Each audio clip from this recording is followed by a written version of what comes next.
I'm Abdullah Al Mamun. Today I am in Ireland and I have a friend with me, Didar.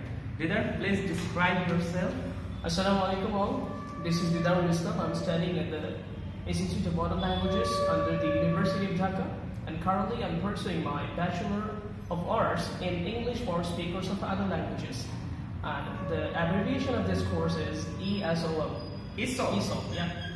It seems very new in this university. Oh yeah, it's a very new course. We just at the first batch, and there are only 3 batches now. We studied this course in 2016. In which session it started? Our section is 2015-16. Okay. What is the focus of your discipline? Actually, it's a very big story. I have to go back to history to describe this. Actually, in the last century, studying English meant only studying the literature of English. I have to quote it, quote unquote. Okay, English meant English of the English people, of American people, South African people, or New Zealand people. So studying English meant only to learn the literature and philosophy of the English people. But after the Second World War, people started to get united under the umbrella of several international organizations. And then people started thinking that we have to learn foreign languages.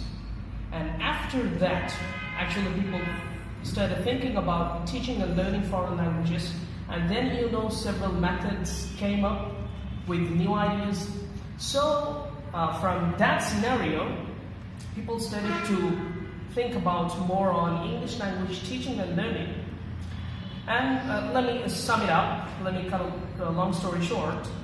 And then the experts of Bangladesh, they started to think that we have to start some academic courses on English language teaching. And from that sense, Institute of Modern Languages initiated a course called English Language Teaching, which was a postgraduate degree. They studied Masters of Arts in English Language Teaching, MA in ELT, under Institute of Modern Languages. And after that, many universities of Bangladesh, they started the same course. And then if you want to bring a revolutionary change in the education sector, then you must think about the undergraduate level. Without initiating a course or academic thing, at undergraduate level, you cannot bring a change. So experts and our professors, they started thinking that we should initiate this course at undergraduate level.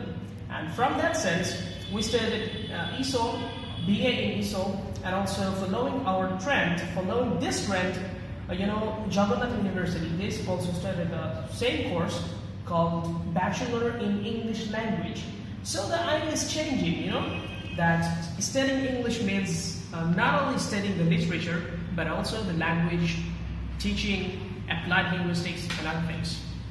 Okay. It's a great initiative, I think. And the major focus of this stream or discipline is English language teaching. Yes, we study several things. For example, at first, we have to have very supreme knowledge of this language itself.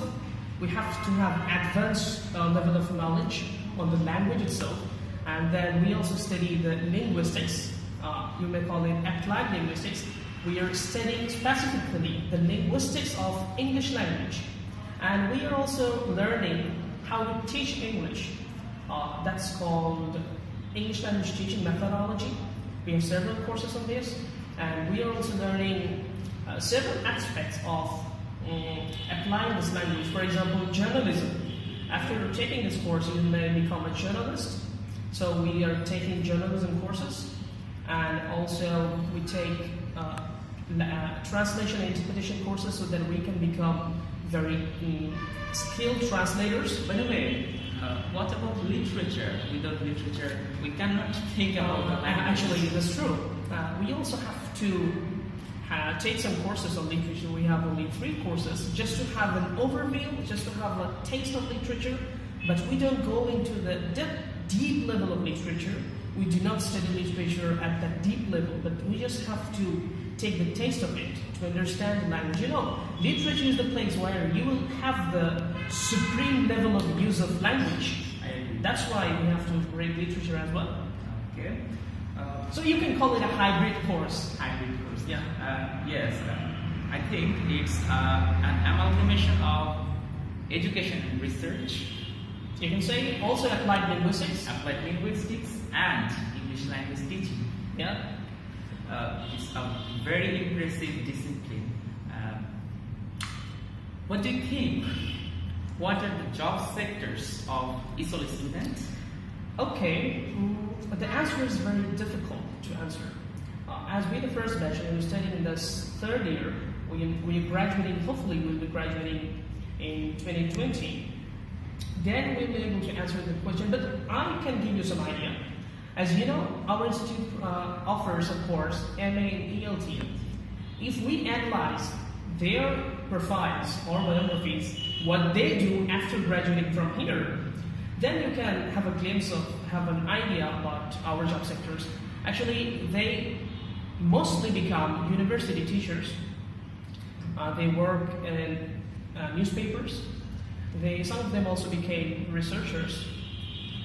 And these are the main sectors. And also you can become translators and interpreters. And there's a huge sectors of translators and interpreters in multinational sectors or in development sectors. Some of them also went into development sectors. There are several NGOs who are hiring communication specialists, communication consultant. So you can become a communication consultant, a university teacher, or a development expert, or a great translator.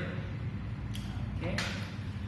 Viewers, you have heard of this interview, and if you want to be an English language teacher, and if you want to build your career in English language or research, then I think ESOL is a very good discipline for you. By the way, it was nice talking to you, leader. Thank you very much.